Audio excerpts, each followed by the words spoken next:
Um, we've got a bunch of people in exam mode in our church at the moment. There may be people here who have exams this week. Stick up your hand if you've got an exam this week.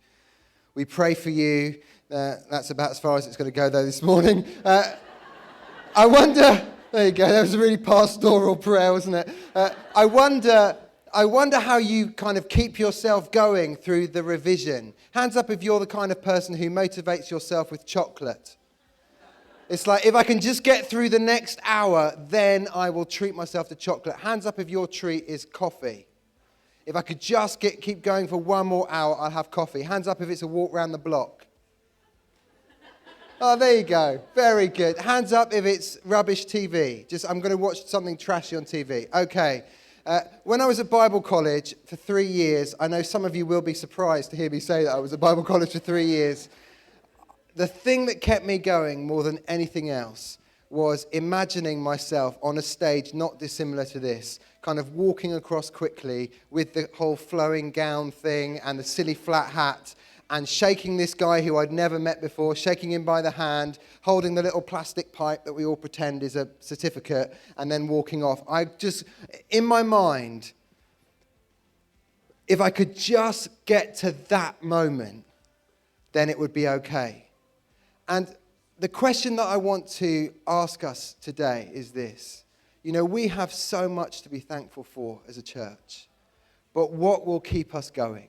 You know, what is it that will help us to keep putting one foot in front of the other, and in front of the other, and in front of the other? What is it that will motivate us to keep our hand on the ploughing a straight furrow for all of our days? And the truth is that we do have so much to be thankful for.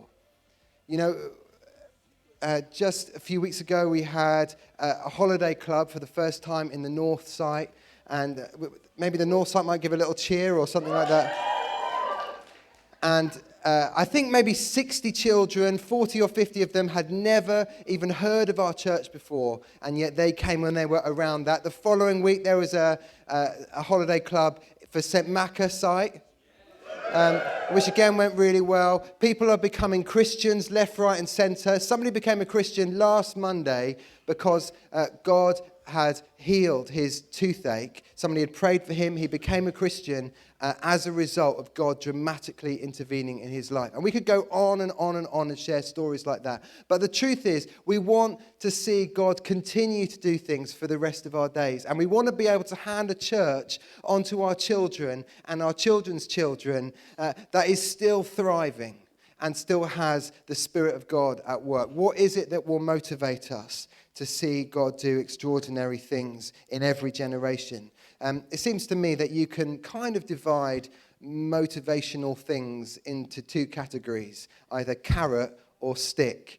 And I was just reflecting this week, in the book of Revelation, it kind of comes the other way around. You get a few chapters of stick at the beginning, and then you get a few chapters of carrot at the end. So just as an example of what I mean, God gives this vision to the Apostle John and these series of letters to all of these churches. And he says, for example, to the church in Ephesus, you persevered, you've endured hardships for my name, and you've not grown weary. But, and here comes the stick, you've forsaken your first love. And then he says, if you do not repent, I will come to you and remove your lampstand. Now, I've actually no idea what that means. What does it mean for a church to lose its lampstand? I don't know, but I don't want that to happen to us. He writes a letter to the church in Pergamum, and he says, you've believed false teaching, and your church is riddled with sexual impurity.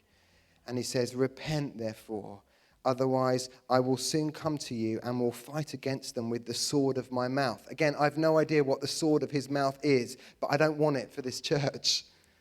Sardis, you've got a reputation of being alive, but you're really dead. Laodicea, you're lukewarm.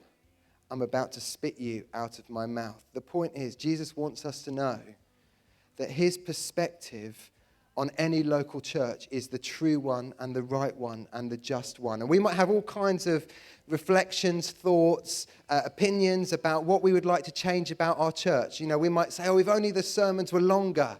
or if only the sermons were shorter, if only the worship was louder, if only they could just turn the wretched thing down a bit. We might have all kinds of views on this stuff, but ultimately the person whose opinion really counts is the Lord Jesus. And his perspective is perfect. And that's why so much we've been saying as a church recently, Lord, please will you speak to us? And we've been really praying that the Lord would increase the prophetic gifting amongst us so that we can hear what he's saying to us. We want to know, Lord, we want to know what your perspective is. Because we don't want to get distracted and we don't want to be concerned about little things when God has such a bigger perspective. That's the stick. But we're not going to look too much at the stick. We're going to look at the carrot. So why don't we turn to Revelation chapter 21. It's going to come up on the screen. And the first 3 rows might be able to read it. I should have thought of that. Okay.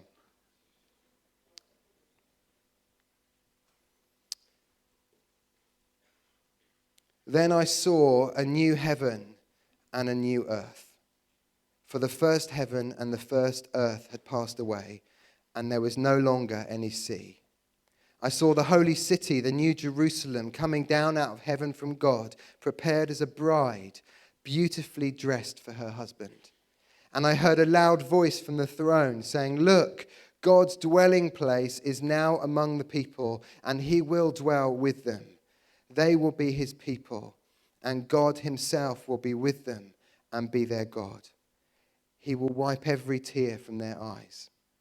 There will be no more death, or mourning, or crying, or pain, for the old order of things has passed away."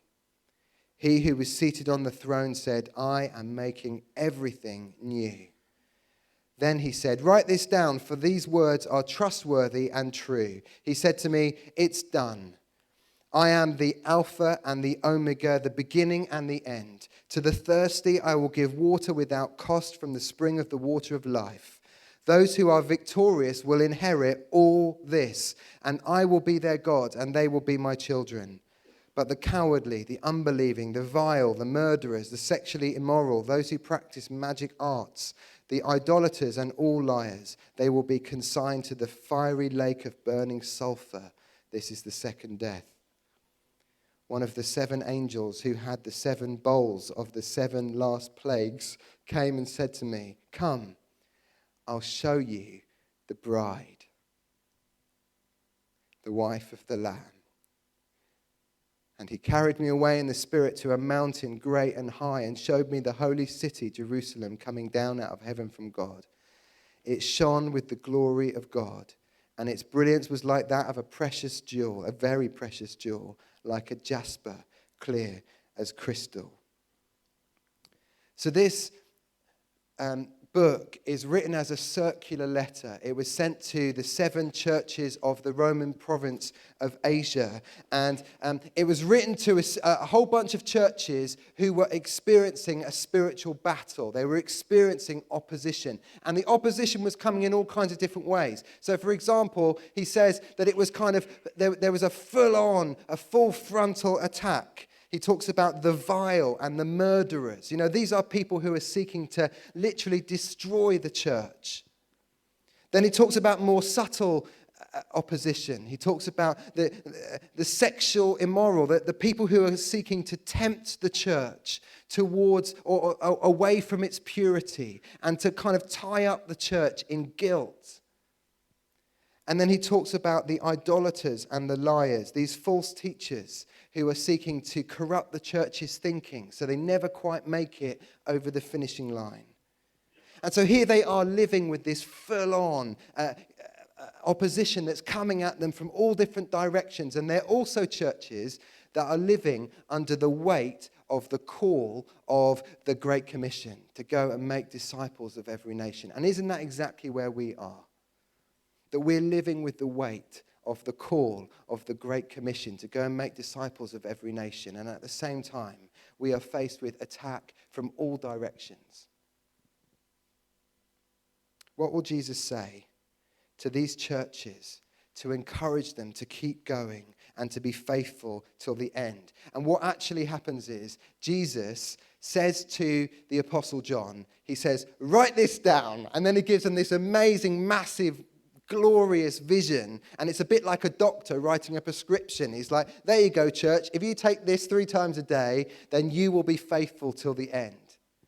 And it's a threefold vision. The first vision that he gives them, and it will maybe come up on the screen, is a vision of the king. The lovely Taryn, who I adore, as you well know, she has a pastime that makes me nervous. And the pastime is when she just gets a few moments to herself on a day off, she'll sit in a quiet little place and she'll make herself a nice little cup of tea, and then she'll get out one of her home magazines. And, you know, that in itself seems fairly innocuous, doesn't it? It seems like, oh, she's just having a flick through, just to see, oh, what's the fashion these days in, you know, interior design. The problem is that having flicked through the magazine just a few times, then she starts to look around the room, you know, like... And you can see the cogs whirring. And then she picks the magazine up, she leaves the cup of tea where it is, and she wanders around the house, kind of looking at all the different things. And you know that any minute now there's something coming. And what it is she kind of puts the magazine down, she claps her hands, and she says, let's change the wallpaper, or let's buy ourselves a new sofa, whatever it is. You know, she's basically clapping her hands and saying, everything new, right? And she really means, you know, let's just change the cushions or something like that. In fact, we bought cushions yesterday. Anyway, you didn't need to know that. The first part of this vision is a vision of the king. And when he claps his hands and when he says everything new, it's not just the wallpaper that changes, it's the whole of the cosmos. He's saying, yep, that old world gone, new world begun. Verse 1, the first heaven and the first earth had passed away. And John's explanation for what on earth had just happened to the old earth and the old heaven is in verse 5. He who was seated on the throne said, I'm making everything new. That's the power of the God that we worship. I did A-level physics. Yeah, wow. I didn't tell you what grade I got, though. Anyway, I was really interested in particle physics and subatomic particles and all that stuff. And bear in mind, this is just, you know, a couple of years ago.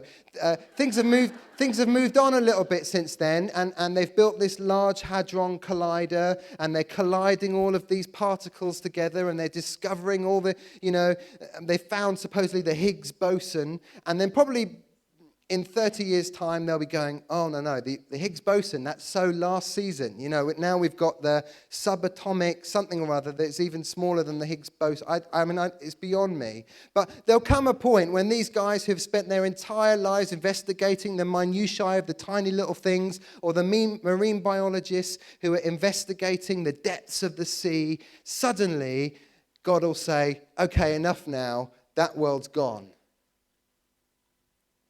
And you'll never be able to find a Higgs boson, whatever that might be, ever again. And unfortunately for the marine biologists, in the new heaven and the new earth, there is no longer any sea. So sorry about that if you're really into sea animals.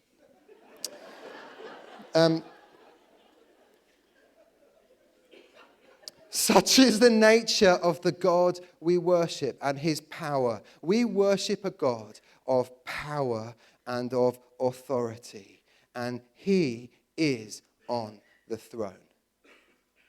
And it might not feel like that for a number of people here right now. It might not feel like he is on the throne. But one day we'll see him as he really is.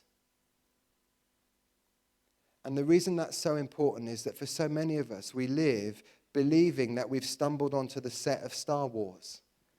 You know, like we are the miserable and weak rebel alliance, and there's only a few of us, and we're very unlikely to succeed, and we are pitted against the glory and the majesty and the power of the Imperial Guard and Darth Vader, and the only way that we'll be able to defeat the enemy is if we can fly our X-Wing fighter into the something or other trench, and then we will be able to fire a proton torpedo into a small thermal exhaust port no bigger than a womp rat, and then we will be able to succeed. That is not how it is. That is not how it is. There is no power anywhere close to the glory and the majesty and the authority of the Lord. Jesus gives these 7 churches facing all this opposition a vision of the King. Maybe for some of us here this morning, that's what we really need. And we'd love to pray for you later, that you would see Jesus, King Jesus, seated on the throne. The second vision, or the second part of the vision, is a vision of the bride. I love verse 9. I got a little bit choked up saying it earlier on, in case you didn't notice. Come, I'll show you the bride, the wife of the Lamb. We have a whole bunch of our friends getting married this summer. And it's always a privilege to be able to be involved in their, people's weddings. And 3 things are pretty certain. Number 1, the bride is always late. Number 2, the little girl carrying the flowers always looks really, really cute. And number 3, Chuck will cry during the wedding. That's pretty much the 3 certainties of life. But what this vision is a picture of the wedding that all other weddings that have ever taken place point to. It's a wedding between the bridegroom, who is Jesus Christ, and the bride, that is the church. And it's a moment of incredible tenderness. It's clearly been a very painful betrothal, a very difficult engagement. And so the bride arrives in tears. And the bridegroom reaches across to her face, and he wipes away her tears, and he holds her in his arms, and he assures her that she'll be always safe from that point on. Just notice a few things about the bride. The first thing is the bride is the church. Throughout the scriptures, of course, God's people are called the bride. You see it in the wisdom literature and the Psalms. You see it in the prophets. Of course, you see it in the teaching of Jesus. Jesus all the time tells parables about weddings and the bride and the bridegroom. And you see it, of course, in the teachings of the Apostle Paul. 2 Corinthians 11, for example, he says this to the church: I promised you to one husband, to Christ, so that I might present you as a pure virgin to him.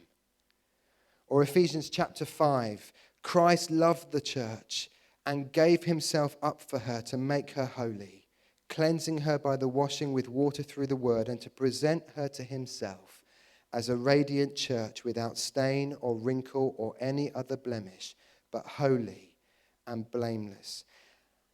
And of course, in Revelation 21, it's no different. The bride is the united people of God, the glorious end-time church.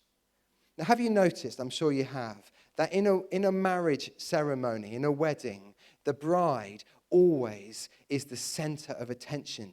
Everyone, it's like as soon as she appears in the church, it's all eyes on the bride. And they're admiring her dress and her beauty and the way that she's prepared herself for that moment.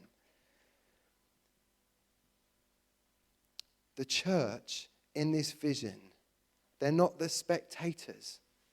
They're the spectacle. They're not the spectators. They're the spectacle. To be honest, a lot of my friends over the years have given up on church. And they've said things like, it's just too painful, or I feel too let down, or it's been too disappointing, or too frustrating. Some of my friends have even tried to theologize their disappointment by saying, well, I'm not really sure that Jesus ever really intended there to be a church in the first place. Well, here's the thing. It's all going to be a bit awkward, isn't it? At the end of eternity, when there we are, the glorious bride of Christ. and we'll be united with him. You know, the bride and the bridegroom united together, never again to be separated. The church and Jesus. And the reason why all of this is so important is because we have, many of us, made many sacrifices for the church. And we've given financially, and we've given our time, and we've given our blood and our sweat and our tears. And sometimes we wonder, is it all worth it? Honestly, I believe that one day we'll see Jesus face to face, and any sacrifice that we have made, any cost that we have paid for the sake of serving and loving and honoring the church and seeing her flourish, we'll be glad. We'll be glad. That's the first thing. Secondly, there's only one bride. Just notice what it doesn't say there. It doesn't say, come, I'll show you the wives of Christ. You know, come, here comes the Catholic bride here, and here comes the Presbyterian one, and here comes the Anglican one, and here comes the Pentecostal one, and here comes the nutty, fruity one, which is the one that we're part of. And then, you know, here come the snake handlers and the, you know. It doesn't say that, does it? There's only one bride. There's only one bride. Some people despise denominations and they say, I don't think that was ever in the Lord's plan. I choose to see it slightly differently. I think that the Lord, in the same way as any monarch, arranges their army into regiments and platoons and brigades. That's what God has done for us. You know, he's arranged his church into little fighting sections so that he can give each one of us separate marching orders so that we can go and achieve the mission of God. But one day, the mission will be over. One day, we'll have achieved everything that God has set out for us, and the mission will be over. We have a whole bunch of things that have City Church written on it. Here comes. I sent out an email this week that said I'm going to speak on the future of City Church, and that may well be why there's so many people here today. Because it's amazing how many people I had saying, what are you actually going to say? You know, and there's nerves about what's the next crazy idea or something like that. Listen, the future of City Church is that one day the name City Church will disappear. Because we will be united with our brothers and sisters from every tribe and tongue and nation.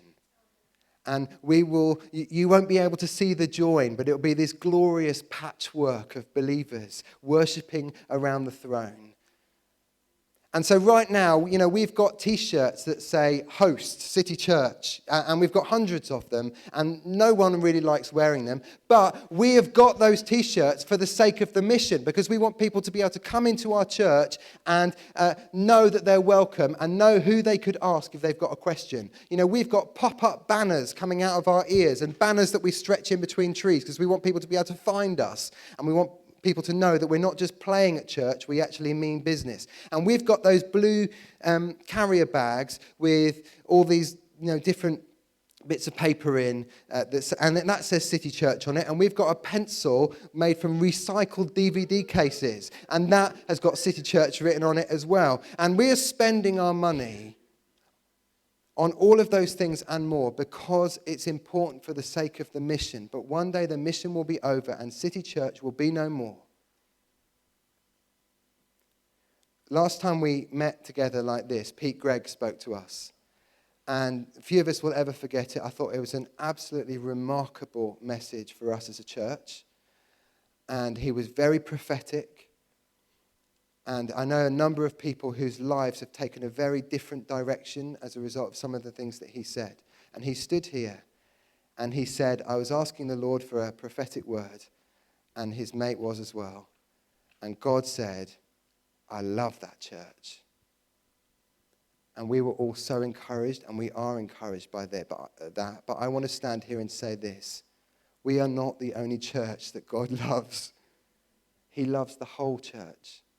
And if I know that God is saying anything to us as a church right now, it's this. We have to love and serve and pray for and honor the whole church. Because he is coming back for one bride. There's only one bride.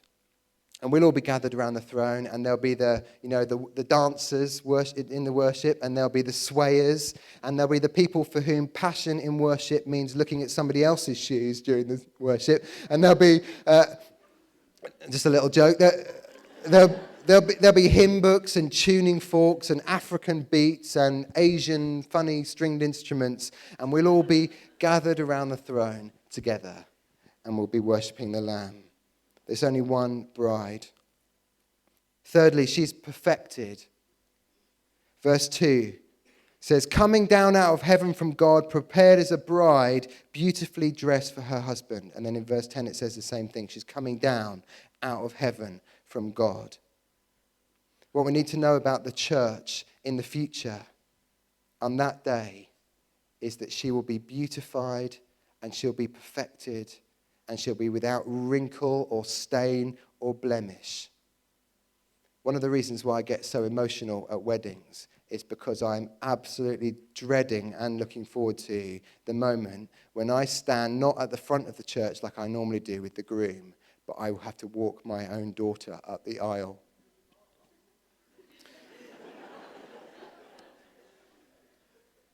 And obviously, she won't be ready for that until she's at least in her 50s. But when we get to that moment, and if you're a mother or a father of a little boy at the moment, just so you know, I've got a shotgun. So anyway, I haven't.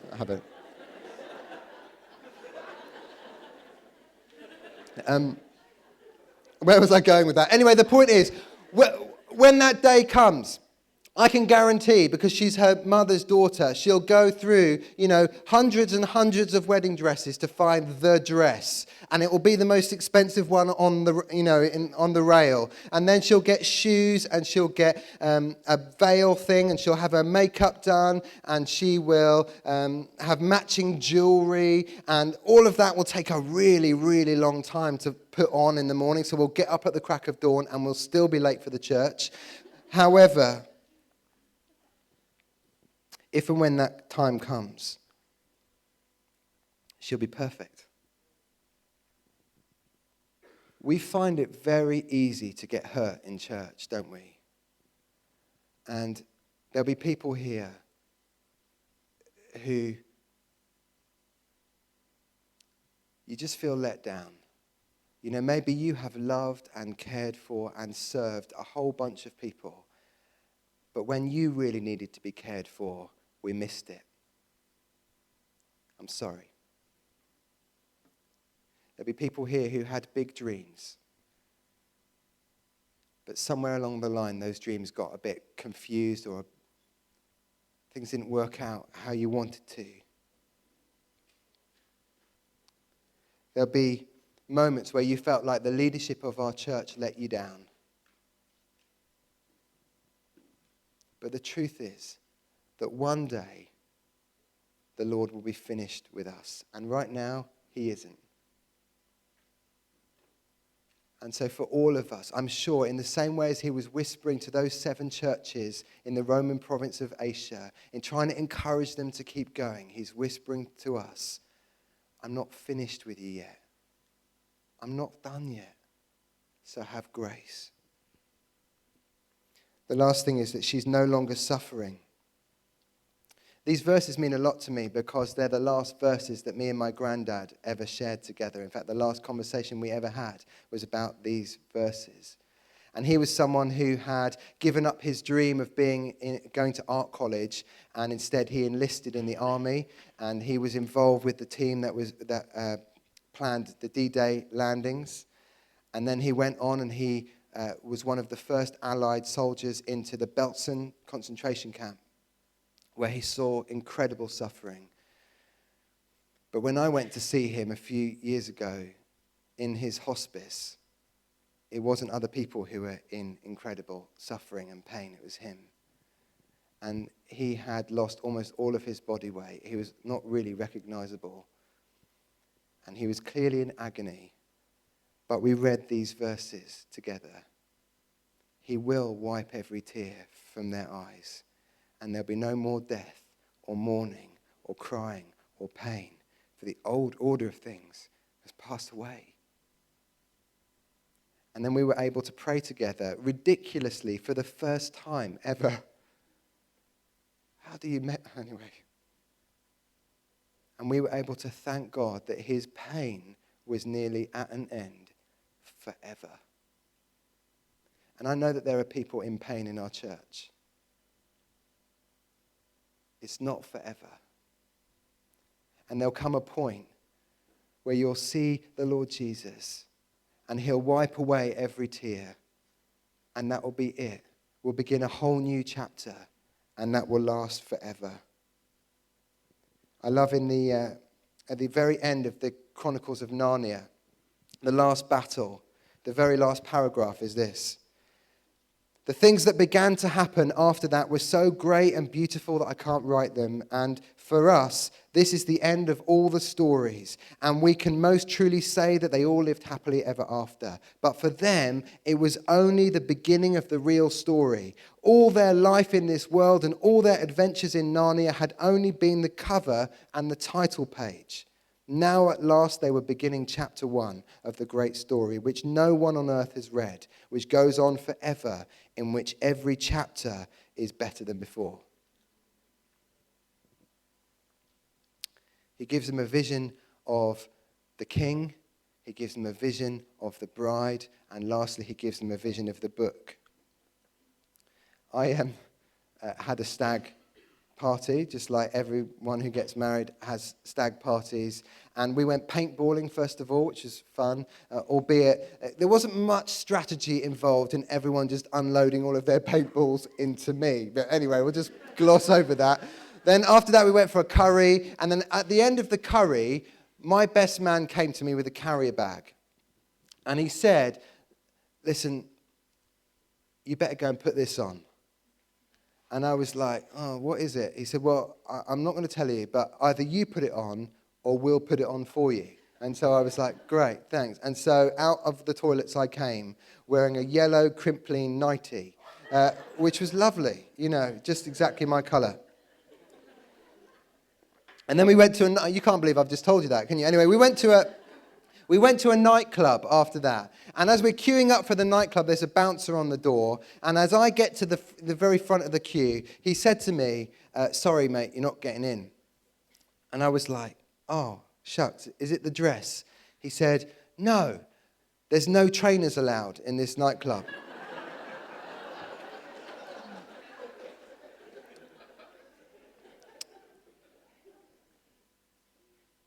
This glorious new life, without death or mourning or crying or pain, where God dwells among us, where there's no night and day, but we live by the glory of God, has only one entry criterion.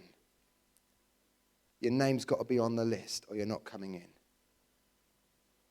And a couple of times in this book, we learn about this book. Verse 27, nothing impure will ever enter it. It's talking about the holy city. But only those whose names are written in the Lamb's book of life. That's how you get in. Your name's got to be written in the Lamb's book of life. And actually, it's a little bit worse than that. If your name isn't written on the list, that's a terrible thing. Chapter 20, verse 15. Anyone whose name was not written in the book of life was thrown into the lake of fire. I don't know what that is. But I know that I don't want the lake of fire for anyone in my family. I don't want it for anyone who's my friend. I don't want it for anyone I know. I don't want it for anyone I live near. I don't want it for anyone in this city. I don't want it for anyone in this region. We have to be motivated by the book. If you're not a Christian here today, this is terribly serious. And we would want to make space for you later on, as we often do in our services, for you to take a moment to commit your life to Jesus. At the moment, the Lord is still writing names in his book, but one day it'll be too late. He'll put his pen down. But for the rest of us in this church, the final part of the vision that Jesus gives to his church is this book. And it's as if he's saying there might be hardship, there might be oppression, there might be temptation, there might be difficult times ahead. And in season and out of season, your responsibility is to try and get as many names as possible written in the book. And we have to live with the weight of the call of God on our lives, the call of the Great Commission to go and make disciples of every nation. What will keep us going? A vision of the King, a vision of the bride, and a vision of the book. Let's stand, shall we?